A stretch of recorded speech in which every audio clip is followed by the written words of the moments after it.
Assalamualaikum warahmatullahi wabarakatuh. Waalaikumsalam warahmatullahi wabarakatuh. Bismillahirrahmanirrahim. Alhamdulillah. Nahmaduka Allahumma kama ammartana an nahmad wa nusalli wa nusallimu ala sayyidina Muhammadin wa ala alihi wa ashabihi wa tabi'in wa tabi'ihim bi ihsanin ila yaumil liqa'illahi samad. Amma ba'du. Ibu-ibu hadirat rahimakumullah, alhamdulillah rabbil alamin, kita bersyukur pada Allah Subhanahu wa taala atas nikmat-nikmatnya. Pada kesempatan kali ini kita bisa hadir bersama-sama dalam keadaan sehat walafiat. Mudah-mudahan nikmat dari Allah tersebut bisa menambah keimanan kita, ketakwaan kita pada Allah Subhanahu wa taala. Salat dan salam kita aturkan kepada junjungan kita Nabiullah Nabi Agung Muhammad sallallahu alaihi wasallam. Mudah-mudahan dengan kesungguhan kita untuk mengikuti sunnah-sunnahnya, dengan rasa mahabbah atau rasa cinta kita kepada beliau, mudah-mudahan kita pada hari kiamat nanti diberi syafaatnya, amin. Baik ibu-ibu semuanya, sebagai guru kita ingat kembali bahwa guru itu idealnya memiliki beberapa kompetensi. Kompetensi itu apa ya? Keahlian lah seperti itu.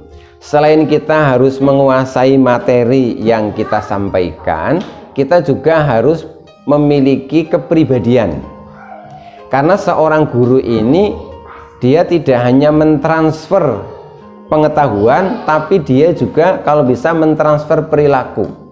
Nah, transfer perilaku ini bisa terjadi kalau sebagai guru itu kita memiliki kepribadian yang mapan seperti itu.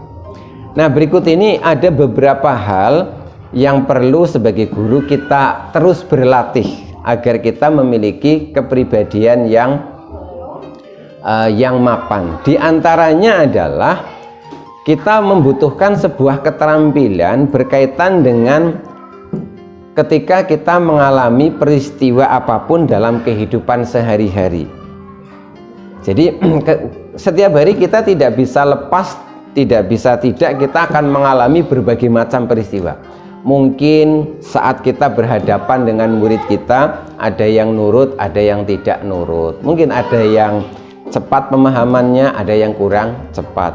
Mungkin ada yang akhlaknya baik, ada yang belum baik. Itu di lingkungan kita mendidik. Belum lagi di lingkungan masyarakat kita juga pasti akan mengalami itu. Atau bahkan mungkin di lingkungan keluarga kita yang terkecil itu. Karena kata Rasul itu khairukum li ahlikum. Sebaik-baik kalian itu diantaranya adalah orang yang baik kepada keluarga. Kita mulai yang pertama.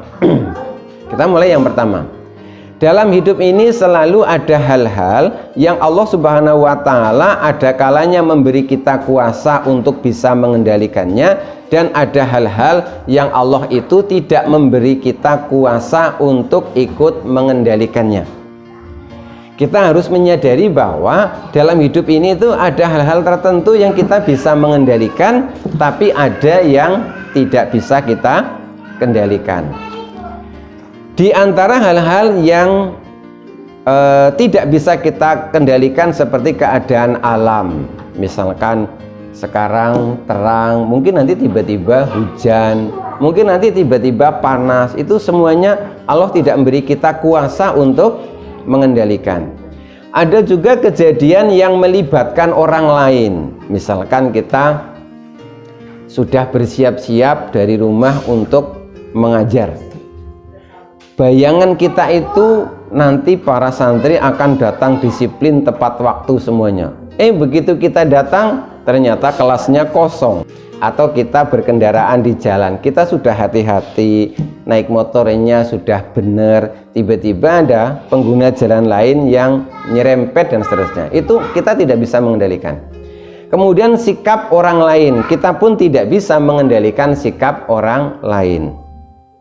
Belum tentu kalau kita bersedekah ke seseorang lalu orang itu langsung tersenyum dan mengucapkan terima kasih. Belum tentu. Artinya kita memang tidak punya kendali atas orang lain. Maka kadang-kadang bisa cocok dengan yang kita harapkan, kadang-kadang bisa tidak.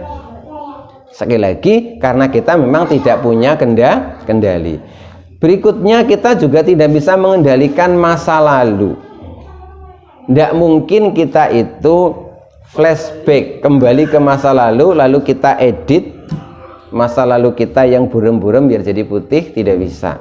Masa lalu selalu jadi masa lalu. Kita juga tidak bisa mengendalikan masa depan. Kenapa tidak bisa? Karena kita belum mengalami. Makanya ada orang yang mengatakan hari itu sebenarnya cuma 3, bukan 7 ya. Hari kemarin yang sudah lewat, hari ini yang nyata-nyata, hari esok yang masih misteri, cuma 3. Berikutnya ada umur. Kita juga tidak bisa mengendalikan berapa usia kita. Yang berikutnya, sedangkan di antara hal-hal yang kita bisa kendalikan misalkan adalah suasana hati, pikiran, ucapan, dan perbuatan. 4 ini saja, suasana hati, pikiran, ucapan, dan perbuatan. Kenapa itu bisa kita kendalikan? Karena itulah yang ada pada diri kita.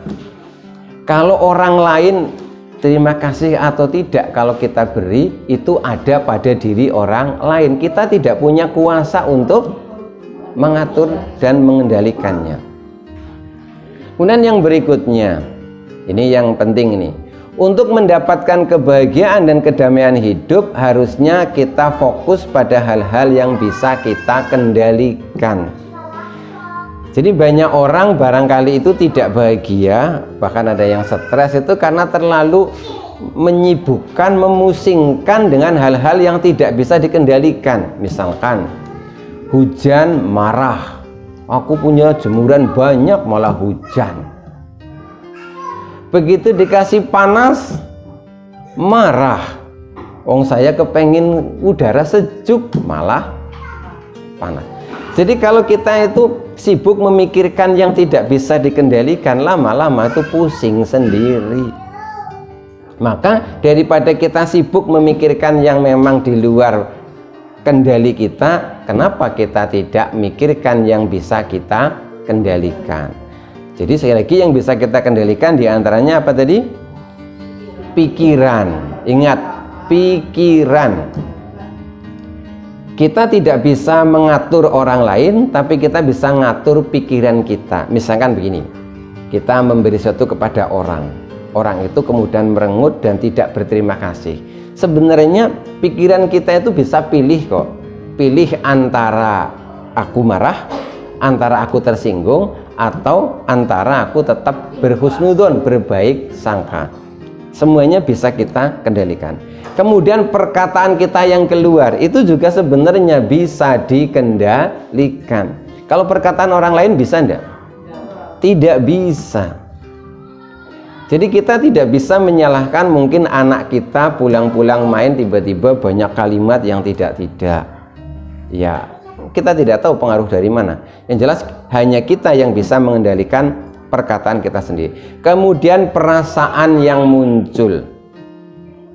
Orang bijak berkata, jagalah baik-baik perasaanmu sendiri, karena orang lain tidak pernah peduli dengan perasaanmu. Betul apa tidak itu? Jaga baik-baik perasaanmu sendiri, karena orang lain itu banyak yang tak peduli dengan perasaanmu. Bayangkan, Anda sudah berekspresi tersenyum dengan bahagia, ngajak salaman ke orang, yang dijak salaman tak mau salaman, terus wajahnya berpaling. Bagaimana rasanya?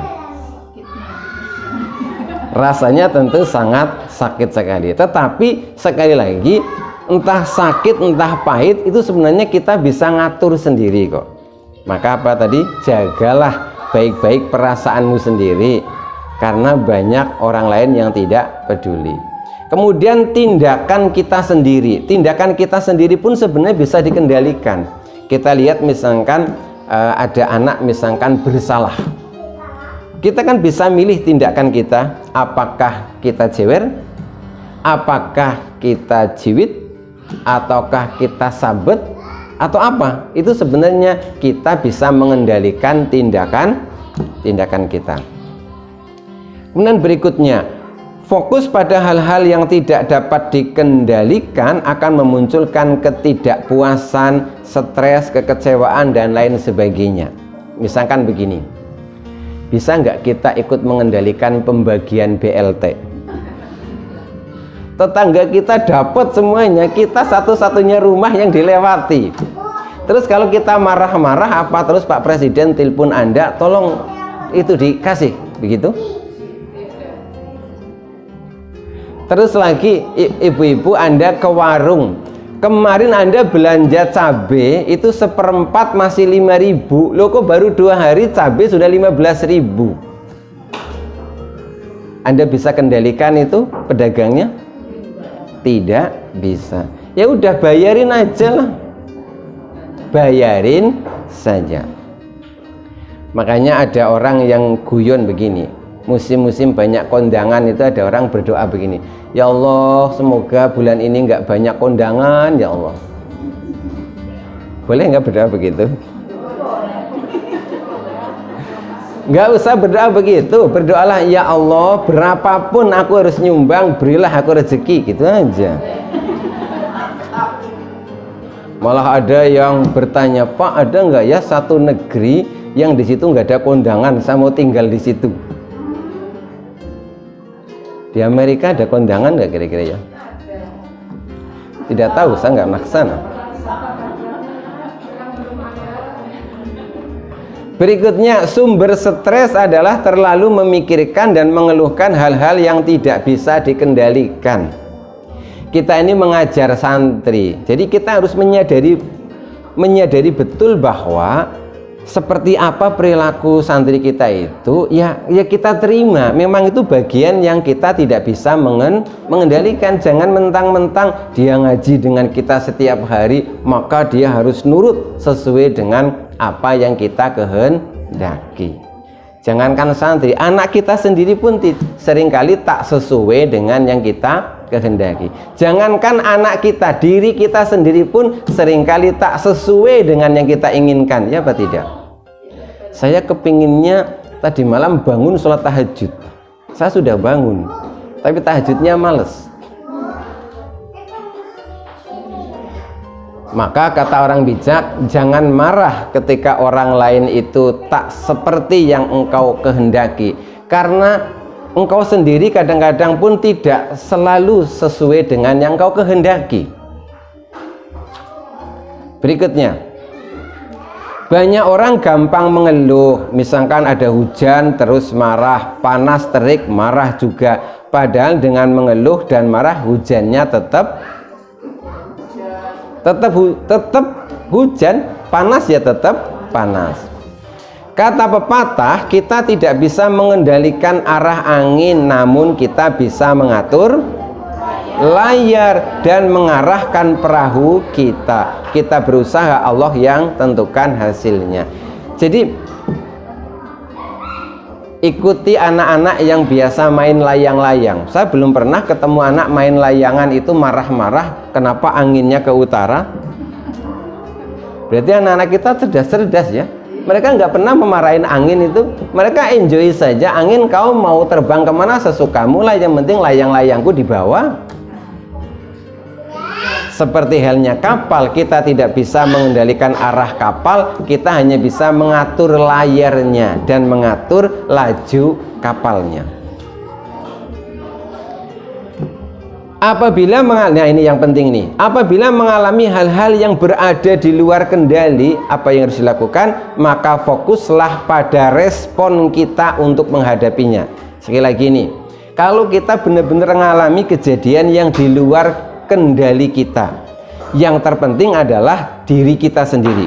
Fokus pada respon kita. Ingat, fokus pada respon kita. Kayak tadi misalnya begini, kita datang dengan penuh semangat untuk mulai ngaji. Dengan penuh semangat, bayangan kita santri sudah duduk rapi menunggu. Begitu kita sampai ternyata kosong. Kita nggak bisa mengendalikan, itulah faktanya. Memang faktanya seperti itu. Tapi kita bisa mengendalikan respon kita. Kita mau pilih respon mana? Apakah respon tetap tersenyum? Ataukah respon marah? Atau respon mutung? Nah, fokuslah pada respon yang itu respon untuk menghadapi peristiwa tersebut. Ini tiap detik itu kita akan berhadapan seperti ini. Tiap saat kita akan ketemu hal-hal yang di luar kendali. Kemarin ibu-ibu dengan penuh semangat menuju ke ATM, nah, menuju ke bank dengan sangat percaya diri. Ternyata begitu dicek kosong. Apa respon Anda? Anda tidak bisa mengendalikan mesin ATM, kenapa engkau kosong. Anda tidak bisa memarahi petugas bank, kenapa uangku belum ada. Tapi Anda bisa mengendalikan diri Anda sendiri dengan respon tadi. Mau respon marah, mau respon apa, itu terserah. Berikutnya, beradaptasilah dengan hal-hal yang tidak dapat dikendalikan dan hiduplah berdampingan dengannya. Artinya apa? Terima saja yang begitu-gitu. Jika ingin memiliki kedamaian batin, maka fokuslah pada hal-hal yang bisa dikendalikan. Perbanyaklah tawakal dan berdoa kepada Allah. Disinilah kita perlu bertawakal, menyerahkan segala urusan kepada Allah. Kita bekerja bisa mengendalikan tidak kita? Bisa ya. Tetapi hasilnya kan kita tidak bisa mengendalikan. Apakah hari Sabtu besok aku pasti bayaran? Anda yang bekerja sebagai penjahit kain misalkan, kita bisa mengendalikan diri kita, kita garap 2 hari selesai. Apa terus kalau sudah selesai langsung dibayar? Belum tentu. Maka setelah ikhtiar, serahkan urusan kepada Allah. Paling akhir ini praktek contoh ya. Praktek contoh untuk kita. Kesungguhan dan kesabaran kita untuk mendidik anak dan santri itu sepenuhnya berada dalam kendali kita. Saya ulang ya.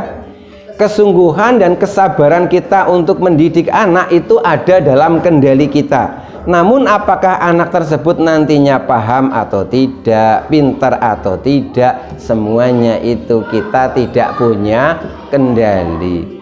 Maka jangan marah-marah kalau nanti sudah maksimal mengajar, muridnya tetap belum bisa. Jangan marah-marah. Nggak marah cuma nek. Jangan marah kalau di rumah Anda merasa semua urusan rumah tangga sudah beres, tapi kok suami tidak sedikit pun tersenyum. Karena memang Anda tidak bisa mengendalikan suami Anda. Ini ada nasihat bijak dari ulama salaf, ulama zaman dahulu. Aslih nafsaka yasluhu lakan nasu. Aslih, perbaikilah dirimu saja. Karena yang bisa diapa-apain hanyalah diri kita sendiri. Yang bisa dijiwit ya diri kita sendiri. Yang bisa dipukul ya diri kita sendiri. Perbaikilah dirimu, nafsaka yasluhu, nanti akan baik laka kepadamu siapa? An-nasu, manusia. Artinya kalau kita fokus memperbaiki diri kita sendiri, lama-lama orang lain pun akan menyesuaikan. Bisa dipahami ini ya. Jadi ternyata kita fokusnya itu bukan ke orang lain, tapi fokus kepada diri sendiri. Ini ada contoh sungguh-sungguh terjadi. Jadi ada suami istri merasa kehidupan rumah tangganya itu sudah kacau. Terus sang istri itu merasa ini kayaknya rumah tangga nggak bisa dipertahankan. Intinya istri itu karena dia merasa sering disakiti sama suami, mungkin KDRT dan sebagainya lah. Intinya dia itu kepingin mengajukan gugat cerai, tapi dia masih punya pikiran, aku tak coba sowan silaturahim ke orang soleh, minta nasihat. Begitu dia minta nasihat, kata orang soleh itu begini, ibu benar-benar sakit hati sama suami sehingga kepingin berpisah. Betul Pak, dan saya ingin berpisah, saya sudah tidak kuat. Baik, kata orang soleh itu, aku akan menolong ibu agar ibu bisa melampiaskan dendam ibu. Tapi ibu harus mengikuti petunjuk saya, kata orang soleh tersebut. Baik, saya siap. Apa yang harus saya lakukan? Begini, ibu ikuti nasihat saya selama 2-3 minggu ke depan. Ibu harus melakukan kebaikan sebanyak-banyaknya. Ibu harus berpenampilan menarik, ibu harus sopan, ibu harus masak yang enak. Nanti dikala suami ibu itu sudah kembali sayang lagi kepada ibu, saat itulah ibu mengajukan gugat cerai. Pasti suami ibu akan sangat sakit sekali. Jadi sekarang selama beberapa minggu ibu fokus saja pada diri ibu, perbaiki diri ibu semuanya. Nanti kalau suami ibu itu tampaknya sudah benar-benar cinta lagi setengah mati, di saat itulah ibu mengajukan gugat cerai. Akhirnya dijalani itu berhari-hari, dia masaknya enak, kalau suami pulang disambut dengan tersenyum, penampilannya dibikin menarik dan seterusnya. Singkat cerita, sampai akhirnya suami itu kembali sayang lagi kepada dia. Setelah 1 bulan dia sowan lagi kepada orang soleh itu. Terus ditanya, bagaimana Bu, suami ibu? Suamiku persis sesuai dengan rencana. Dia sekarang sudah baik lagi, sudah cinta aku lagi. Terus kapan ibu akan menggugat cerai? Sudah nggak kepengin lagi Pak. Sudah nggak kepengin lagi. Nah, kita itu kadang-kadang itu susah merubah orang lain karena kita fokusnya pada orang lain, lupa fokus pada diri sendiri. Itulah yang istilah orang Jawa itu kadang-kadang jarkoni, ngajar-ngajar. Iya.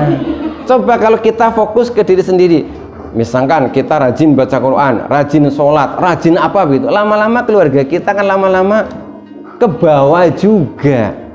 Tapi kalau kita hanya sibuk ngoreksi suami kita yang pulang terlambat, nafkah terlambat dan sebagainya, tidak ada yang berubah. Akhirnya suami ya tambah marah, kita juga tambah emosi.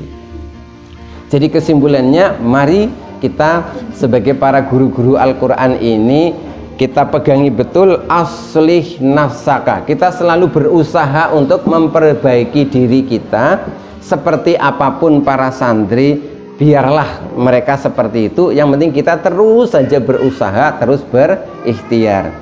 Ingat, tidak ada santri bodoh, yang ada adalah guru yang kurang sabar dalam membimbing. Nggak ada anak nakal, yang ada nggak ada anak nakal, yang ada orang tua yang nggak sabar mengasuh anaknya. Mudah-mudahan renungan kita kali ini bermanfaat. Mudah-mudahan kepribadian kita menjadi makin baik lagi. Terima kasih. Assalamualaikum warahmatullahi wabarakatuh.